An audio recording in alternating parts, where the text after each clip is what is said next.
Yo, what's going on? It's your boy Wolf here with my Morikawa championship run. Starting off with the match that was not streamed, which is against Asta.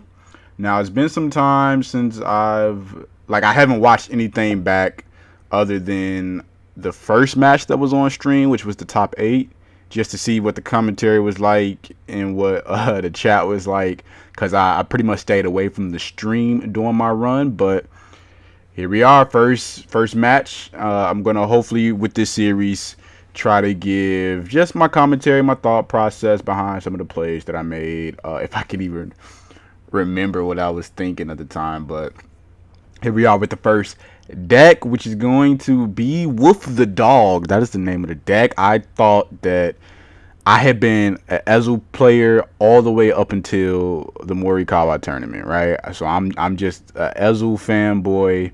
You couldn't tell me that Ezel wasn't the best deck. But for tournaments and performances, because I host a lot of tournaments, I know that Liberators perform. I know that in a tournament setting, Liberators, they show up and they're consistent and they can rush and they are just a dog of a deck. And I am a dog of a player when I take off my tournament organizer hat and turn into a competitor. I like to view myself as a dog. So hence with the dog, hence me learning libs literally like, I don't know, 3 days before the tournament, picking them up and picking up this particular build, because the last time I played libs was even before the support, so before the trumpeter and just before some of the things, even before the counter charge. Like I hadn't played libs pretty much since then, because I was the Ezel. Ezel was my guy. It was my deck. Loved Ezel. Got a top 28 with Ezel. So this is my first time playing libs in a competitive setting. And as you see, I'm up against Ezel, and Asta, who is an OG member, is tough. I want to say I might have fought Asta. Some of these guys I fought in Springfest. So a week before this tournament was Springfest, where I got thoroughly washed. And I had arguably spent more time preparing for Springfest than I did for this one, because this one I had really short notice that I was even going to play. I didn't know until like maybe 3 days ahead of time that I was even going to be playing in this. So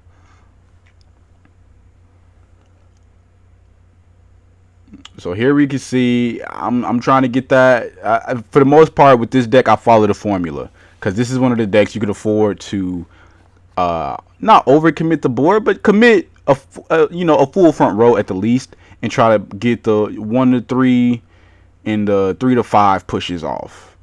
Because I think that is really a key part in utilizing Liberators, is making those tough pushes, not playing reserved and only doing like, one push a turn. Maybe you'll do 2 one turn, but yeah. So trying to push and put as much pressure as I can here. He does not have the Ezel, or maybe he had the Ezel and just no way to self damage. Hopefully, I would like to think I noted that down and took full advantage. We're going to find out. We are going to find out. Because looking at this now, I would like to imagine that we play and retire something here and try to push lethal even from there, since I have plenty of boosters, right? Let's see what I did, because I truly do not remember. It's my first time seeing this in a long time. As you see, I'm taking my time through each and every play. I am thinking. It's so much pressure with each play when you're playing for that kind of money, and in this kind of just tournament, it was just a lot of pressure. So I do commit, I do retire the intercept. If we could go for a lethal here, why not? Boom, he didn't hit the trigger. If he doesn't hit another trigger, then we're PG checking, which we will do, and we even get a counter charger out of it. So this is just one, because in the week before, like I said, Springfest took place, right? And that had to be one of my unluckiest days ever. And one of the ways people, if anybody's wondering, how do you really win, right? How do you push through these tournaments and get a win? An unfortunate thing that people may not want to hear is a large part of it is luck. Yes, you have to be skilled. Yes, you have to know how to use your deck. Yes, you have to know how to read situations and make the right plays. But at the end of the day, are you hitting triggers? Are you not hitting triggers? If you're in Yu-Gi-Oh, are you top decking the cards you need? Are you opening the hand you need? Are you not? A certain level of luck is needed to really push through and try to find yourself in position to win. And on this day, in order for the Morikawa Championship, I was feeling it. I was not feeling it in Springfest. I was a salty boy for Springfest, but on this day, I was feeling it, and I recognized that, and you'll see through some of my gameplay that I just ride high on believing that luck is on my side that day. So he doesn't have the Ezel, not able to try to pull off a 3 to lethal. That just works in my favor. Now, when it comes to things like that, I have to think I can't drop a game like this. I cannot drop a game like this. But as you see, my hand ain't the greatest to try to finish things off. It just isn't. He damage denied me. My hand is just not the greatest to try to finish things off. I'm thinking I do want to save the Zenith for the finisher if I can't push through here, but we got to go for the lethal play. There's nothing else to really do here. So let's find out if we get it, because like I said, this is my first time seeing this in a very long time. I truly don't know 100% how some of the stuff plays out. But so he had the PG, and if he can get a scissors here, then it could be really bad for me because I don't have a PG. Heck, even without a scissors, he could 3 to lethal me just by me not hitting defensive triggers, because Blind Ezel could get up that high. So we'll see what kind of play Asta makes. Again, Asta is an OG member. He is a top performer and elite player in the community. So I knew him, or I knew his resume very well going into this matchup. To say that, I was confident in my abilities is true, but I was also nervous because of the resume of my opponent. That is also true as well. And so there he goes. He puts together a board that can take me out. I absolutely need to hit a defensive. I do not hit a defensive. Defensive here won't matter unless it's a draw trigger into a PG. I hit a heal trigger. I think that's the last of my heal triggers. And I think I end up dropping this game. So we dropped that game, right? A game that we shouldn't drop. He didn't even have Ezel. He didn't have scissors, I should say. He beat me with Blind Ezel. So I'm a salty boy. And by the way, even though I was on, we had to record our matches anyway, at least one match out of the set. And I was definitely not updating the score on the right. That's kind of, naive of me to think I could go into this event and think I'm going to update everything on screen, knowing that I would try to give commentary regardless of how far I went. But I was so in it, and all I could focus on was what deck am I going to play next and what are we going to do. And by the way, the format is 3 decks ban 1. I'm pretty sure he had a Pale Moon and I banned it. And for me, if I'm on, I think he banned Spikes. I think for me, he might have banned Spikes. He either banned Spikes or Shadows, because those were my 3 decks. It was Spike Brothers, Shadow Paladin, and Gold Paladin. And I would say I was confident in the decks that I brought. I had played them all before, minus the Liberators. I played plenty of Shadows before. I played plenty of Spike Brothers before. Both of those decks I used heavily in my top 28 climb to even get qualified for the Spring Fest the week before.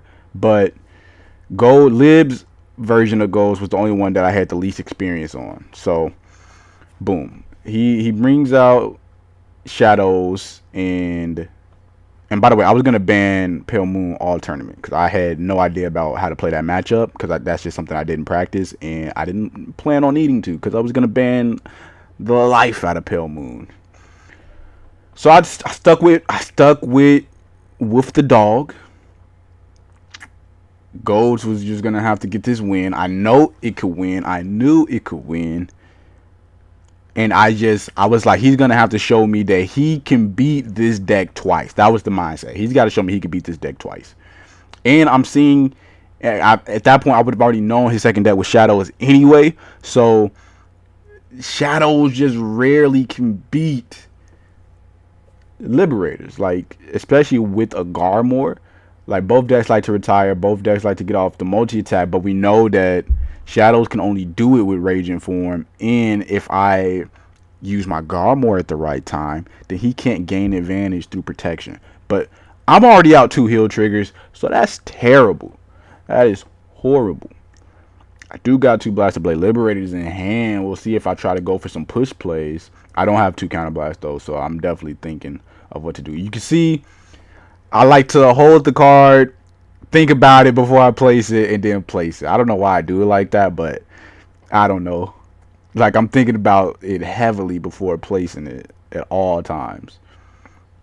So I do go ahead and commit the Liberator. I guess I was thinking I want to get the Liberator in the drop zone. So that way if I get another Trumpeter, I can shuffle it back.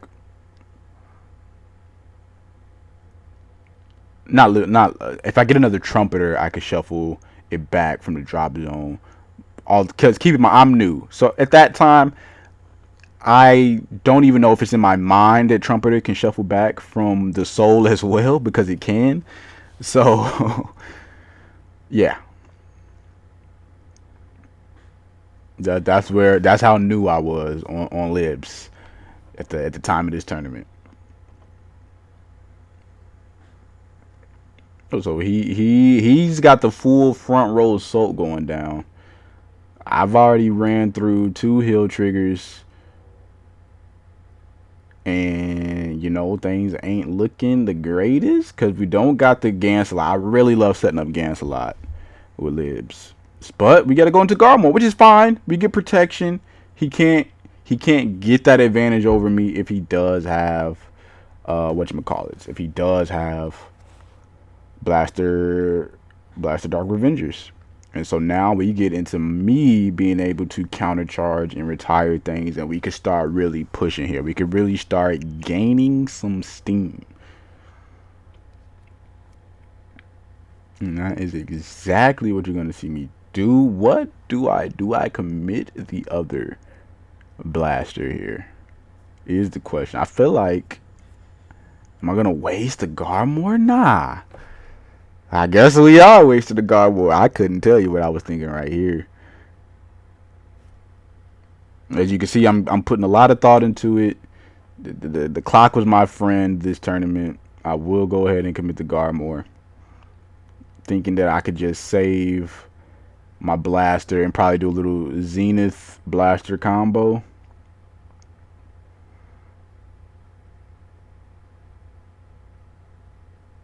And so we'll go ahead and push him to 4 because I do got 2 PGs as well. I have 2 PGs. He's not gonna lethal me,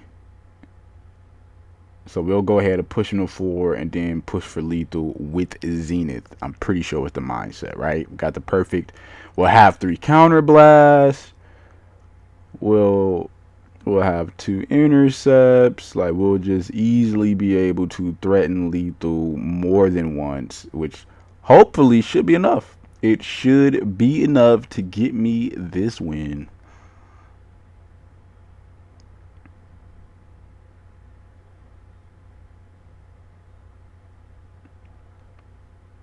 And by the way, I was playing. I was also listening to music while playing. Just music to get me in the zone. Music to pump me up. Music to motivate me.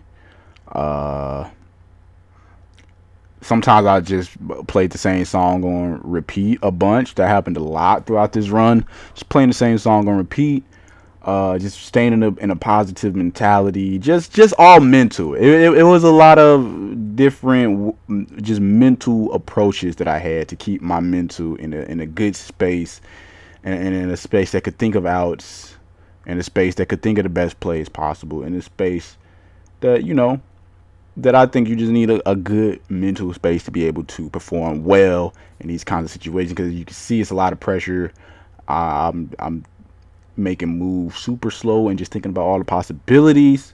So here we are with the retire. I don't have any extra booster. I do got an extra zenith that I hopefully will play and send back with Garmore.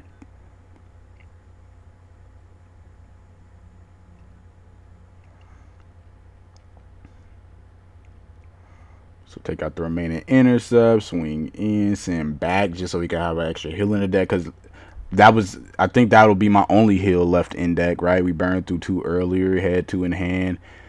He heals right there. I'm not gonna lie, in my head, I'm thinking it's over, right? I didn't hit a trigger. I did not hit a trigger.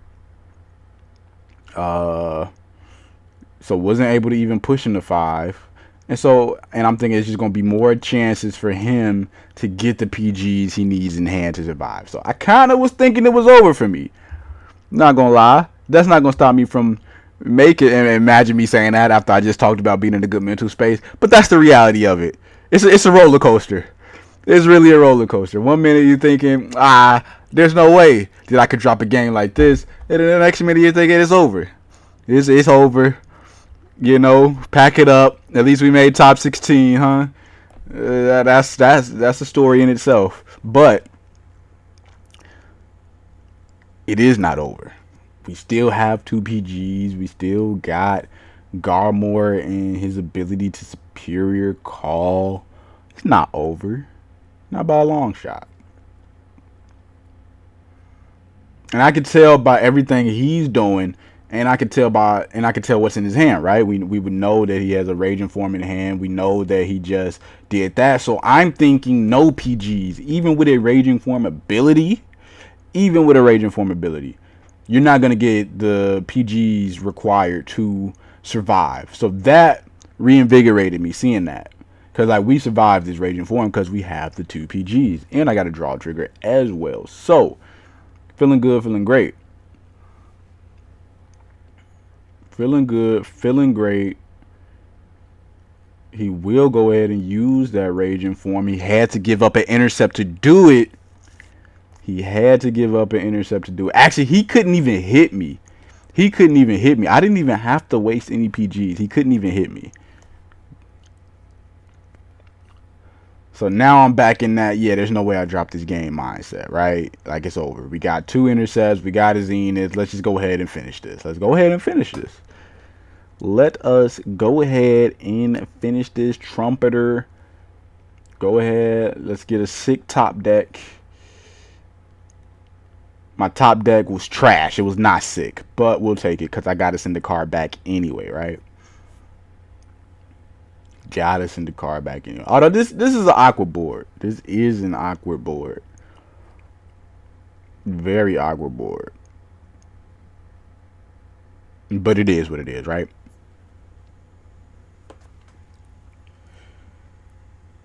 Because with this board, I have to swing Trumpeter to rear. I have to then swing Gans rear to Vanguard and then swing my Vanguard. And hope to get a trigger. And just I hope he doesn't get a trigger here. And I got to hope to get a trigger. See, look. I'm like, nah. Let me chill out. And I got to swing with the rear. He did get a trigger. Like, that's just very unfortunate for me. Because now that's even more chance that he has a PG. Even more chance. And I get even more Gans off the top. Just more Gans. More Gans off the top. I don't, and he had the PG. Those just were not the best plays that I could possibly have made in that situation. It just were not the best of plays. But he's got only access to 1 PG, 3 cards in the hand. He's got to break through my intercept and 2 PGs. I'm still feeling good. Still feeling like he can't beat me, right? And I think I was definitely keeping track of his Blaster Darks. I'm pretty sure he was at a Blaster Darks anyway. Maybe. I don't know. We'll find out, right? Like I said, it's been a while since I was in this situation. I have not seen, for sure, I haven't seen this match. The only match that I had watched back was the top 8 match. So I'll have more insight for that one. But, yeah. I'm thinking he's got to show me he could beat me. And that's my mentality a lot. You have to show me, right? So, for example, if someone has stricken and one counter blast and it's my turn to attack, I'm going to push them however much damage I can. They got to show me they have the dope. They have to show me they have not only the dope, but they also have to show me they got the Persona Blast. And so with a board like that, he can't lethal me. So we are chilling. We are chilling. And we got access to one counter blast as well, so we can pull off the Zenith play.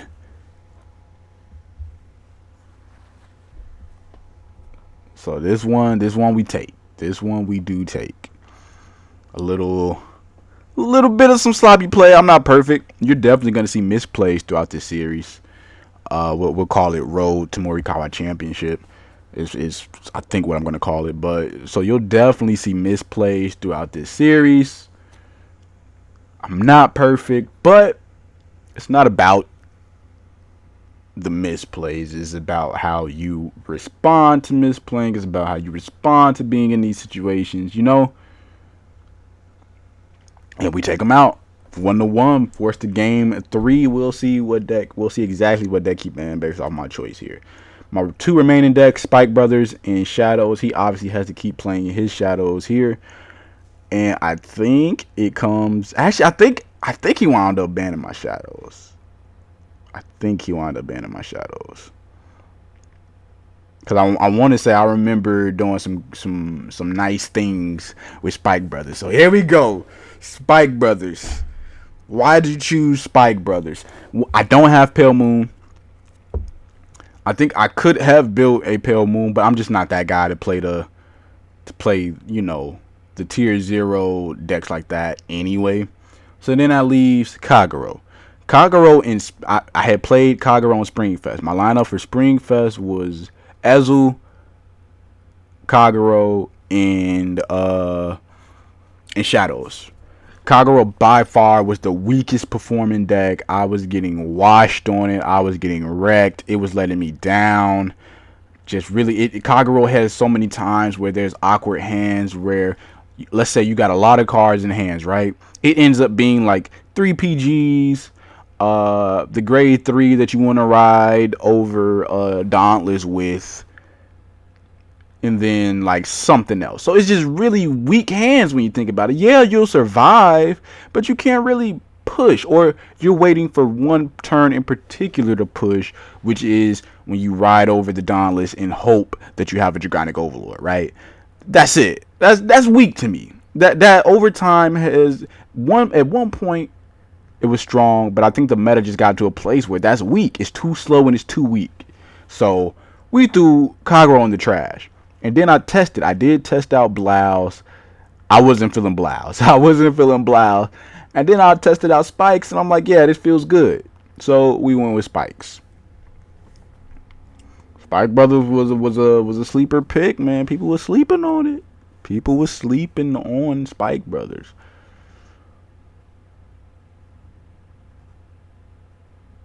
So I was feeling really good about the Spike Brothers pick. And look at my hand. That's a decent hand. We got Batting. We got Jelly Beans. We got some grade 2s. We got an Express. That's a great hand. And we got a PG. And we got the ability to get another PG. So great hand. Great hand indeed.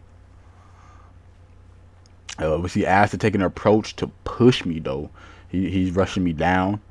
Trying to give me as much damage as he can with this turn.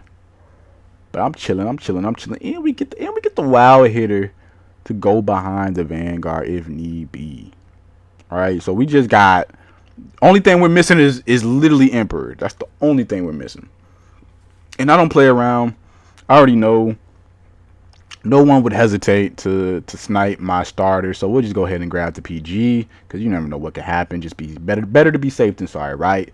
I see too many times in the tournaments that I host, players, maybe to be cool or for whatever reason, they just stay on, we'll say Conroe, right? Because that's usually the one it is. Conroe a little too long and Conroe will get sniped. And it turns out the game actually came down to them needing to get the PG with Conroe. So I don't play around. I don't second guess it. We go right for the PG. The SP one too, right?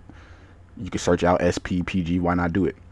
So here we are pushing. Like I said, I really, if I have a deck with push capabilities, I love the 1 to 3. I love the 1 to 3, 3 to 5 formula. Sometimes you can't always play to that formula, but if I can, I am going for it.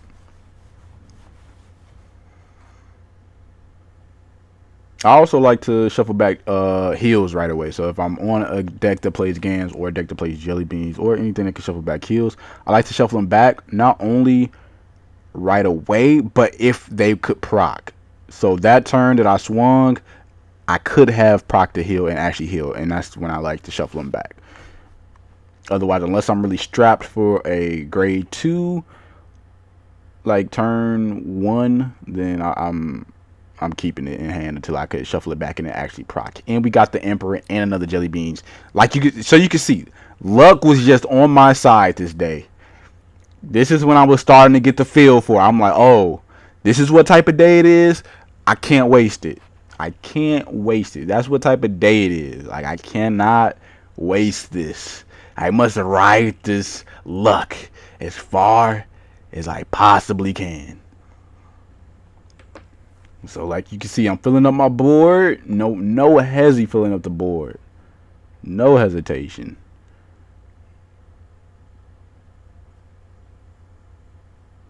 No triggers. That's cool. Just wanted to check the tent. Would I have used Mason there? Probably not. Probably not. There's no reason to use it. He did get the heal trigger. He was healing at some pretty optimal times. I'm not gonna lie, but I think it kind of worked in my favor because now that leaves him with an awkward turn of, well, I don't got my break ride, and I kind of got to commit 2 cards from hand. So it kind of worked out that way. To be honest. Like, I wasn't afraid of the break ride anyway, don't get me wrong, but this works out even better because now it forces him into just an awkward position. No doubt he didn't have a plan for if he doesn't give me break ride, right? Because why wouldn't I? Can't predict the heal is coming.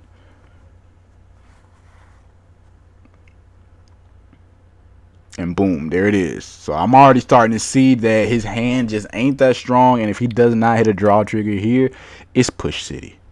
It's push city.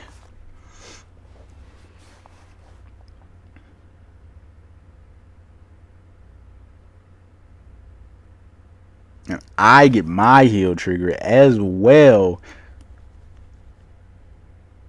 But he still gives me the limit break, and I got access to 4 counter blasts, so I am really chilling. Like, couldn't be chilling anymore.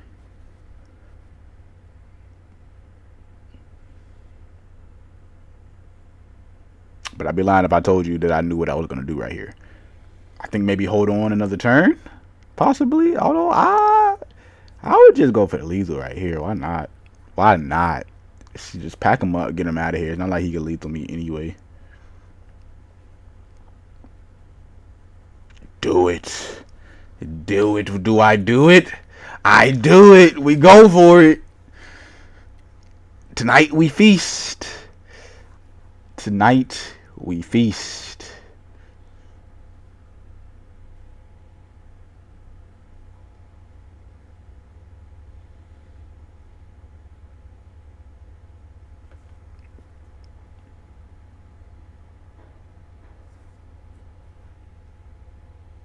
He does get the trigger.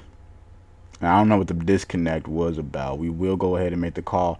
I don't know if I swing, though. I don't know if I end up swinging with the things that I call. But based off what I'm calling here, Based off what I'm calling here, I think I swing. I think I swing. Oh yeah, we heal again. Oh man, like I said, luck was on my side that day, so we're definitely swinging because now there's no way he could lethal me. Absolutely no way he could lethal me. And I don't even got to give up anything from the soul to reach numbers because we just hit them naturally now. Yeah. And so that is how I beat Asta and moved on into the top 8. The top 8 video will be coming this week as well. Let me know what you think. I know my commentary was kind of cheeks, but you know, it'll get better.